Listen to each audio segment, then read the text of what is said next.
මුගලන් මහරහතන් වහන්සේ දවසක් මහවනේ භාවනා කරනකොට එක්තරා වෙසඟනක් විමලා කියලා.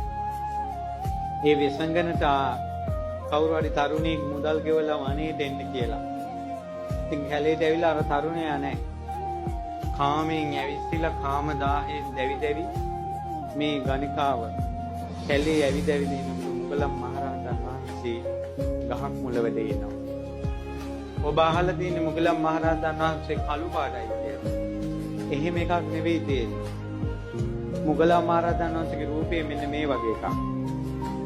ඉන්ද්‍ර නීල මාණික්කයක් කිම් පිළිමයක් හදලා තොල් සංගල ඊ අතුල් කතුළුයි රෝස පාට කළොත් මුගලන් මහරහතන් වහන්සේ වගේ කියනවා. එච්චර නීල කාන්තියක් විහිදෙනවා. කිමක් නිසාද කුමක් නිසාද නිල්වන් වූ නිල් මහ නිල් මලින්